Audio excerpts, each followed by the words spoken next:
awal perjuangan Sultan Syahrir. Sultan Syahrir lahir di Sumatera Barat, di Padang ya teman-teman, pada tanggal 5 Maret tahun 1909. Dia berasal dari keluarga yang mampu, yang sejahtera, yang dapat memenuhi kebutuhannya baik dalam kebutuhan hidup maupun dalam kebutuhan pendidikan. Syahrir kecil bersekolah di Padang, yang kemudian pada saat ia mencapai tingkat AMS atau tingkat SMA di zaman sekarang ya, ia baru pindah ke Bandung.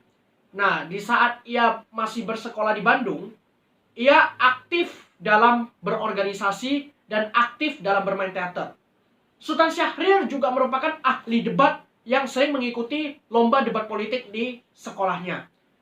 Setelah tamat, ia bergabung dalam organisasi yang dinamakan dengan Himpunan Pemuda Nasional, yang kemudian dikenal dengan nama Jong Indonesia, yang kemudian berganti nama lagi menjadi Pemuda Indonesia. Pemuda Indonesia inilah yang nantinya akan memotori terbentuknya sidang Kongres Pemuda Nasional yang nantinya akan menghasilkan keputusan Sumpah Pemuda yang sampai hingga saat ini kita dapat dengar ya teman-teman. Nah, Sultan Syahrir merupakan salah satu tokoh penggeraknya. Jadi tidak heran bahwa Sultan Syahrir sejak usia masih muda sudah sangat tertarik dengan dunia politik, terutama dalam memerdekakan Indonesia. Nah, setelah ia tamat dari AMS dan beberapa tahun mengabdikan diri dalam organisasi, ia baru pergi ke Belanda, ya, pergi ke kota Amsterdam. Di sana ia bersekolah ya untuk menunjang pendidikan lebih tinggi, kalau bahasa sekarang itu universitas ya, masuk kuliah. Nah, di masa Sultan Syahrir ini kuliah di Amsterdam, ia berkenalan dengan salah satu temannya, ya, teman Belanda yang berpaham kiri, ya, berpaham sosialis. Sultan Syahrir sangat tertarik dengan paham sosialis. Jadi ia setiap hari bahas bersama temannya. Nah, di Belanda juga Sultan Syahrir bertemu dengan salah satu temannya yang merupakan kakak kelasnya yang hobi membaca buku dan bermuka serius. Dialah yang kemudian akan menjadi wakil presiden pertama Indonesia. Iya, dialah Muhammad Hatta. Sultan Syahrir bersama Muhammad Hatta ya di Belanda masuk ke dalam organisasi yang bernama Himpunan Indonesia. Di sana Muhammad Hatta dan Sultan Syahrir banyak sekali membahas ajaran-ajaran, membahas terkait dengan paham-paham, dan membahas banyak sekali masalah untuk membangun Indonesia. Nah, lama-kelamaan, ya kira-kira ada beberapa tahun setelah Muhammad Hatta dan Sultan Syahrir ini aktif dalam organisasi Himpunan Indonesia tadi yang ada di Belanda, Himpunan Indonesia ini makin lama makin kental dengan paham kiri yang berlebihan. Paham sosialis yang dalam tingkatan yang sangat parah ya, yang udah berlebihan, yang sudah jelas tidak sesuai dengan kepribadian bangsa Indonesia. Jadi Muhammad Hatta dan Sultan Syahrir keluar dari Himpunan Indonesia. Nah, setelah keluar dari Himpunan Indonesia, Muhammad Hatta dan Sultan Syahrir kembali ke Indonesia. Nah, di sanalah Sultan Syahrir mulai menulis segala macam surat, berita untuk mengkritik, melemparkan berbagai kritik terhadap pemerintah Belanda. Nah, salah satu buku atau salah satu karya yang paling terkenal yang pernah Sultan Syahrir buat yaitu berjudul Perjuangan Kita. Buku inilah yang nantinya akan membahas bagaimana bentuk Indonesia yang akan datang setelah Indonesia merdeka. Dan di buku itu juga ditulis bagaimana kehidupan sosial, bagaimana kehidupan ekonomi ya di saat Perang Dunia II berakhir. Nah, singkat cerita, Sultan Syahrir ya, ia kemudian pada masa pemerintahan Belanda karena terlalu tajam dalam mengkritik pemerintah Belanda, ia pun diasingkan. Ya, diasingkan di Bovendigul di wilayah Papua. Dari tahun 1934 hingga 1942. Ya, 1942 adalah masa Jepang masuk ke Indonesia. Masa Jepang masuk ke Indonesia. Jadi Belanda kabur, Jepang kuat, ya kan? Nah, Sultan Syahrir dibebaskan. Di masa tahanan, Sultan Syahrir lebih cenderung diam. Tidak mau menulis lagi kritikan dan sebagainya. Karena ada kisah cinta dia nih sama salah satu pasangan yang sangat diidam-idamkannya, yaitu Maria. Dia adalah salah satu wanita cantik dari Belanda, Amsterdam, yang kemudian mereka berdua tuh saling jatuh cinta ketika Sultan Syahrir bersekolah di Belanda. Nah, setelah Jepang masuk Indonesia, Sultan Syahrir memang sangat aktif dalam menggerakkan kekuatan gerakan bawah tanah. Untuk apa? Untuk melawan Jepang. Sultan Syahrir adalah pemuda Indonesia yang sangat menentang fasisme. Sangat menentang fasisme. Pada masa Perang Dunia II, fasisme adalah kekuatan utama daripada blok poros atau blok sentral. Jadi, daripada nanti berhadapan dengan Jepang yang kemudian entah dipenggal, dibunuh, ditembak, dieksekusi, maka Sultan Syahrir lebih memilih non-kooperatif dengan Jepang dan memilih gerakan bawah tanah untuk menggerakkan kekuatan menggulingkan Jepang. Soekarno tahu Sultan Syahrir ini kuat kalau masalah gerakan bawah tanah. Tapi Soekarno dari dulu sebelum Indonesia merdeka itu sering bercekcok dengan Syahrir.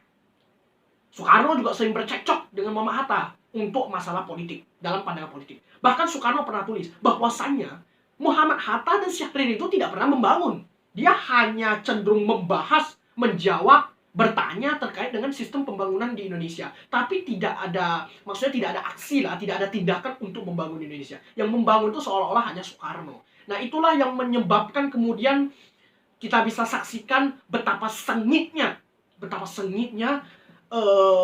masalah pertentangan, masalah percekcokan, perbedaan pandangan politik antara Sultan Syahrir dengan Soekarno. Nah, Sultan Syahrir ya, yang sebelumnya juga menjadi wartawan, waktu Indonesia menjelang kemerdekaan, ia adalah orang pertama daripada Indonesia yang mengetahui bahwa Jepang itu sudah nyerah. Pada saat Jepang menjajah Indonesia, Jepang itu memutuskan seluruh jaringan. Seluruh jaringan radio itu yang bisa menghubungkan ke luar negeri diputus sama Jepang. Kenapa? Karena mau membodohi rakyat Indonesia. Mau membutahkan informasi Indonesia terhadap dunia luar. Tapi Sultan Syahrir pintar. Apa yang dia lakukan? Diam-diam pasangkan koneksi antara jaringan radio luar negeri dengan radio yang dia miliki. Lalu ia mendengarkan radio BBC. Apa yang terjadi di luar negeri, bagaimana kekalahan Jerman, bagaimana kemenangan Sekutu, bagaimana kekalahan blok poros dari waktu ke waktu, dan paling terakhir, Jepang menyerah. Ia setelah tahu kabar Jepang udah menyerah, udah tahu Jepang itu udah dibom atom sama Amerika pada tanggal 6 Agustus 1945 di kota Hiroshima, dan pada tanggal 9 Agustus tahun 1945 di kota Nagasaki, yang langsung laporkan kepada Soekarno. Bung, Jepang, Nippon sudah kalah. Nippon sudah kalah. Tunggu apa lagi, Bung? Ini saatnya, Bung, untuk memproklamirkan negara kita. Nggak ada waktu lagi, Bung. Segera, Bung. Jangan sampai kita dicap antek-antek Nippon. Apakah Bung mau negara kita ini menjadi negara hadiah dari Nippon? Tidak mau kan, Bung? Segera proklamirkan. Tapi Soekarno tolak. Karena Soekarno tahu bila Soekarno memaksakan diri untuk proklamasi tanpa melalui proses PPKI atau Panitia Persiapan Kemerdekaan Indonesia, maka akan terjadi pertumpahan darah. Jepang tidak akan gitu mudah mau nyerah. Jepang akan membantai Indonesia. Karena apa? Karena nanti ada terjadi pelanggaran kesepakatan antara Soekarno yang mewakili Indonesia dengan Jepang. Soekarno menjanjikan bahwa seharusnya proklamasi kemerdekaan Indonesia itu tanggal 24 Agustus tahun 45 melalui sidang PPKI, Panitia Persiapan Kemerdekaan Indonesia. PPKI ini dibentuk Jepang, diketuai Soekarno. Jadi jelas kalau proklamasi itu berdasarkan hasil keputusan PPKI, itu kan artinya Indonesia itu merdeka berkat Jepang. Indonesia merdeka berkat Jepang, bukan berkat Indonesia. Jadi golongan muda paling aktif supaya bangsa kita merdeka karena tangan kita sendiri, bukan karena Jepang itu. Mereka yang jajah kita kok, ya kan? Nah, setelah peristiwa Rengas Dengklok, ya kan, Soekarno Muhammad Hatta diculik ke rumah Zhao Keqiong, salah satu petani Cina yang tinggal di Rengas Dengklok, ya, melalui perdebatan panjang antara kaum muda dengan kaum tua terkait dengan proses proklamasi Indonesia. Akhirnya Soekarno menyampaikan proklamasi tepat pada tanggal 17 Agustus tahun 45 di depan rumahnya, yaitu Jalan Pegangsaan Timur nomor 56 Jakarta. Pukul 10 waktu Indonesia Barat. Setelah Indonesia merdeka, Soekarno semakin takut. Kenapa? Karena Soekarno sebelumnya kooperatif dengan Jepang. Jadi ada kemungkinan lawan-lawan politik Soekarno akan cap Soekarno adalah pengkhianat bangsa, bukan pahlawan bangsa. Jadi Soekarno takut, kalau saya menjadi presiden maka posisi saya akan terancam. Karena saya dulu kerja sama Jepang. Supaya apa? Supaya tidak terjadi pertumpahan darah yang lebih banyak. Nah, dalam keadaan seperti itu, Soekarno juga teringat ada Sultan Syahrir. Sultan Syahrir adalah orang yang paling anti sama Jepang. Sultan Syahrir juga merupakan orang yang paling aktif dalam menangkap pengkhianat bangsa, terutama yang berkolaborasi dengan Jepang pada saat Indonesia telah merdeka. Jadi Sultan Syahrir itu aktif banget pada saat itu. Tangkap. Tahu siapa yang kerja sama Jepang? Tangkap. Siapa pengkhianat bangsa? Tangkap. Siapa yang diam-diam mengambil keuntungan sama Jepang? Tangkap. Nah, Soekarno makin takut posisinya. Jadi mau tidak mau dia harus memasukkan Sultan Syahrir ke kabinet beliau untuk memerintah Indonesia baru. Nah, setelah Sultan Syahrir masuk ke kabinet Soekarno lantas menunjuknya sebagai Perdana Menteri pertama Indonesia. Pada saat itu Sultan Syahrir baru berumur 36 tahun. Sultan Syahrir juga menjadi Perdana Menteri yang paling muda di Indonesia. Pada tahun 1946, nah pada saat itu ya terjadi 2 kali agresi militer oleh serangan Belanda. Belanda tidak mengakui kemerdekaan Indonesia dan mencoba menyerang Indonesia. Tapi hal ini dilawan oleh Sultan Syahrir dengan diplomasi. Sultan Syahrir pernah berkata bahwasannya kita itu bisa menjaga kedaulatan negara kita dengan rapi, dengan efektif, dengan bersih, dan dengan kuat. Ya, dan dengan kuat hanya bila kita berdiplomasi tanpa harus pertumpahan darah. Jadi jelas bahwasannya Sultan Syahrir itu adalah tokoh bangsa yang melawan namanya gerakan militer. Ia lebih ke diplomasi. Peace, damai. Diplomasi kan lebih damai. Kedua belah pihak bisa mendapatkan informasi yang jelas dan saling menguntungkan. Jadi Sultan Syahrir saat itu mewakili Indonesia dalam perjanjian Linggarjati. Nah, pada saat perjanjian Linggarjati berhasil dilanggar oleh Belanda, Belanda mulai tuh menyebarkan kabar-kabar berita palsu bahwa Sultan Syahrir ini menjual Indonesia kepada Belanda. Supaya apa? Reputasi Sultan Syahrir buruk. Karena Belanda tahu Sultan Syahrir kuat. Kalau nggak disingkirkan orang ini bahaya. Mau berapa ratus kali saya agresi militer pun bakal gagal. Karena Sultan Syahrir ahli diplomasi. Nah, jadi dia Belanda pasti mau menyingkirkan Sultan Syahrir dengan cara fitnah dia bahwa perjanjian Linggarjatuh itu bisa dilanggar Belanda, bisa gagal ya karena Sultan Syahrir menjual bangsanya kepada musuh bangsanya. Nah, pada saat yang bersamaan, ini kan kabar hoax. Nah, dipercaya tuh sama pejuang-pejuang, tokoh-tokoh nasional yang berasal dari golongan tua. Ada Ahmad Subarjo, Khairul Saleh. Wah, pada saat itu ribut ya teman-teman, ribut banget pada saat itu. Satu Indonesia itu hampir mau terbalik dibuat karena waktu itu mereka ada kaum muda dengan kaum tua ini tidak berbeda, maksudnya mereka berbeda pandangan, tidak sepaham. Jadi kalau satu cekcok ya pasti cekcok semua. Nah, hal ini udah bikin Sultan Syahrir makin pening, makin pusing. Akhirnya tahun 1947 Sultan Syahrir turun dari posisi Perdana Menteri pertama Indonesia. Nah, setelah posisi kekuasaan politik daripada Soekarno itu udah kuat, Soekarno itu kan udah power itu waktu itu.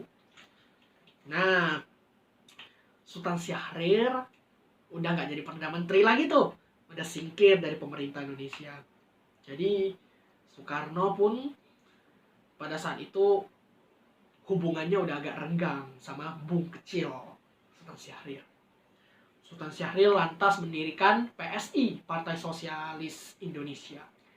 Partai itu adalah partai oposisi, melawan pemerintah pusat, mengkritik pemerintah pusat. Apalagi pada masa-masa demokrasi terpimpin, setelah dekret presiden itu keluar ya, dekret presiden yang dikeluarkan Soekarno itu kan agak udah melanggar UUD, diktator, otoriter lagi ya kan. Jadi Sultan Syahrir itu mengkritik terus. Soekarno makin geram ya kan. Dan ditambah lagi Sultan Syahrir itu pernah diajak sama Sumitro Hadikusumo. Waktu itu Sumitro Hadikusumo adalah mantan Menteri Keuangan Indonesia. Dia ajak Sultan Syahrir, Bung, kamu lihat nggak Bung, keadaan negara kita sekarang makin buruk. Pembangunan hanya di Pulau Jawa, yang lainnya tertinggal. Mau nggak Bung kita bikin gerakan supaya menarik perhatian pemerintah pusat agar jangan Jawa aja yang dibangun, seluruh pulau juga dibangun lah, Sumatera, Kalimantan dan sebagainya. Nah, akhirnya mereka membentuk yang namanya PRII ya, Pemerintah Revolusioner Republik Indonesia. Lalu Sultan Syahrir turut bergabung dan menyatukan seluruh kader-kader PRRI untuk aktif mengkritik pemerintah supaya pemerintahan Soekarno itu bukan hanya bangun Pulau Jawa tetapi seluruh Indonesia diperhatikan dan dibangun. Nah, pada saat yang bersamaan di dalam PRII ini, di dalam itu kan ada anggota PSI juga. PSI kan dibangun sama Sultan Syahrir, tadi saya sudah sampaikan, Partai Sosialis Indonesia. Nah, di dalam organisasi PRRI ini sebenarnya ada sedikit masalah ya, karena ada perbedaan pandangan antara pengurus, lalu kemudian menyebabkan salah satu pihak mengambil keputusan untuk melakukan pemberontakan PRRI Permesta. Jadinya apa? Jadinya Soekarno salah tafsir. Dikira PRRI ini merongrong kepemimpinan kewibawaan daripada pemerintah pusat. Nah, dibilanglah PRRI ini pemberontak, musuh negara, pengkhianat negara, harus disingkirkan. Jadi Soekarno nangkap anggota PRRI, ya, pengurus PRRI yang di dalamnya ada Sultan Syahrir dan anggota Partai PSI. Kenapa? Karena tadi saya udah bilang, dalam organisasi PRRI, di dalamnya itu salah satu anggotanya ya dari anggota PSI yang dipimpin Sultan Syahrir. Kalau pemimpin dah ikut organisasi itu pasti anak-anak buahnya turun ikut juga karena mendukung loyalitas daripada pemimpinnya. Nah, Sultan Syahrir ditangkap ya kan, diasingkan gitu kan.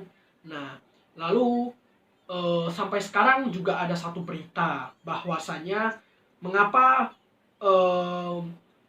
Sultan Syahrir setelah ditangkap tanpa diadili langsung dimasukkan ke penjara karena pada saat itu Subandrio, ya Subandrio. Kalau teman-teman mau tahu, Subandrio itu adalah eh, pada saat itu dia menjadi Waperdam, Wakil Perdana Menteri Indonesia pada masa demokrasi terpimpin. Kalau teman-teman mau tahu, pada masa demokrasi terpimpin itu, pemimpin tertinggi bukan Perdana Menteri lagi, tapi Presiden. Siapa? Soekarno. Karena Soekarno mentafsirkan dirinya sebagai Presiden seumur hidup. Nah, pada saat yang bersamaan, ada 3 Waperdam. Ya, ada Khairul Saleh, ada Dr. Subandrio, dan ada Johannes Leimana. Nah, Subandrio ini kan juga dapat dikatakan dia adalah uh, ketua intelijen Indonesia pada masa itu. Nah, pada saat yang bersamaan, pada tahun 1962, Soekarno mengalami yang namanya rencana pembunuhan. Ada yang ingin membunuh Soekarno dengan melemparkan granat kepada Soekarno di Jalan Cendrawasih, Makassar. Soekarno marah lah. Saya sebagai pemimpin besar revolusi Indonesia, siapa yang berani membunuh saya? Ini telah merongrong kepemimpinan bangsa. Harus kita singkirkan, gitu kan? Nah, jadi Subandrio sebagai ketua intelijen pada saat itu mendapatkan informasi daripada anggota kesatuan intelnya. Berita ini entah benar entah tidak dikatakan bahwasannya Sultan Syahrir berencana untuk ya membunuh Soekarno. Padahal informasi itu belum jelas. Soekarno percaya, langsung perintah lah. Yang awalnya Sultan Syahrir udah ditangkap masalah PRRI, makin ditahan lagi karena Soekarno geram, marah, berani membunuh saya. Apalagi pada saat itu Sultan Syahrir sama Soekarno kan udah bertentangan politik sangat parah gitu kan. Nah, Sultan Syahrir tanpa diadili, tanpa diproses lah ya kan, langsung dimasukin ke penjara. Nah, jadinya Sultan Syahrir itu sakit hati banget. Udah sakit hati, kemudian tekanan darahnya tinggi, terakhir dia stroke. Lalu waktu dipindahkan ke, dia bahkan pernah Sultan Syahrir ini dirawat di rumah sakit 8 bulan. Setelah itu dipindahkan ke RTM, Rumah Tahanan Militer di Jakarta. Nah, Sultan Syahrir ini di dalam RTM ini makin parah lagi keadaannya, karena kan ruangan penjaranya di RTM itu kan tempatnya Sultan Syahrir itu kan lembab, sempit, karena dekat sama toilet. Jadinya Sultan Syahrir itu waktu itu udah sangat stres, udah badannya kurang sehat, udah stroke, keadaannya makin parah lagi, sirkulasi udaranya nggak segar, apalagi makanannya nggak boleh dibawa dari makanan rumahnya Sultan Syahrir sendiri. Jadinya penderitaan penyakit Sultan Syahrir lebih parah. Dia akhirnya down, pingsan, terkapar di kamarnya. Lalu dibawa ke rumah sakit, besoknya udah nggak bisa bicara lagi karena udah stroke parah. Nah, terakhir setelah melalui beberapa proses pengajuan dari istrinya Sultan Syahrir supaya bawa suaminya itu berobat ke luar negeri, Soekarno mengizinkannya. Tapi Soekarno kasih catatan, Sultan Syahrir boleh berobat hanya di kota Zurich, Swiss. Gak boleh di Belanda. Sebenarnya boleh di kota mana sih? Boleh di negara mana? Asalkan jangan di Belanda. Karena Soekarno tahu Sultan Syahrir relasi di Belandanya itu kuat. Jadi terakhir dibawalah sama istrinya ke luar negeri. Kalau tidak salah waktu itu pada tanggal 21 Juli tahun 1965. Setelah berobat di sana, Sultan Syahrir akhirnya pada tahun 1966 ia wafat, menghempuskan nafas terakhirnya dalam status tahanan politik atau tapol dan dalam proses pengasingan. Meskipun biaya pengobatannya dibiayai oleh negara, tapi Sultan Syahrir ya teman-teman lihatlah sebenarnya kurang teman-teman, kurang setara lah dengan perjuangannya. Bagaimanapun kan bapak bangsa kita yang sudah mengorbankan hidupnya, bahkan sampai sebagian besar hidupnya di masa tahanan, di masa pengasingan, di akhir hidupnya masa diperlakukan begitu. Apalagi kan Soekarno itu kan sahabat seperjuangannya Sultan Syahrir. Bagaimanapun ya mereka itu kan, ya bagaimana ya teman-teman, saya nggak bisa sampaikan. Yang sahabat, sebenarnya sedih kalau kita mendengar kisah ini. Ya sahabat kita sendiri memperlakukan kita seperti itu. Apalagi Sultan Syahrir memiliki sumbangsi yang kuat bagi bangsa Indonesia. Tapi akhir hidupnya diperlakukan sebegitu pahit hanya karena berita hoax belaka. Di sini kita bisa lihat teman-teman, meskipun Sultan Syahrir dianugerahi sebagai pahlawan nasional pada hari kematiannya, hari wafatnya pada hari itu juga, tapi ya gimana ya, perjuangannya itu sangat besar teman-teman. Akhir hidupnya itu sangat sedih ya, naas ya teman-teman. Jadi dari kisahnya Sultan Syahrir ini bisa kita pahami bahwa namanya politik itu sangat kejam. Tidak mengenal agama, tidak mengenal baik buruk, tidak mengenal batas kemanusiaan dan sebagainya. Ketika kita itu memiliki kesempatan untuk meraih posisi kekuasaan, maka kita akan menghalalkan berbagai cara untuk melakukannya. Itulah namanya politik. Jadi di dalam politik itu sebenarnya susah dipadukan dengan namanya agama dan sebagainya. Karena dalam politik itu bahkan batas nilai-nilai kemanusiaan itu tidak diindahkan di sana. Jadi teman-teman pasti bisa tafsirkan sendiri betapa kejamnya politik. Bahkan Bung besar dan Bung kecil adalah sahabat sejak dulu, tapi akhir hidupnya begitu. Nah, begitu kisahnya Sultan Syahrir teman-teman ya. Seharusnya sejarah kelam ini jangan lagi terjadi di Indonesia. Kita adalah negara demokrasi, negara yang menjunjung tinggi hukum. Janganlah sampai ada proses tanpa melalui hukum langsung dipenjara begitu saja. Apalagi kan Sultan Syahrir adalah salah satu tokoh bapak pendiri bangsa. Semoga sejarah ulasan yang saya sampaikan ini bermanfaat. Saya mohon maaf apabila ada kesalahan. Tetap jaga kesehatan dan ingat teman-teman, jas merah. Jangan sekali-kali melupakan sejarah. Barang siapa yang melupakan sejarah, maka dialah yang akan mengulanginya. Terima kasih. Namo Sayang Budaya, Namo Budaya.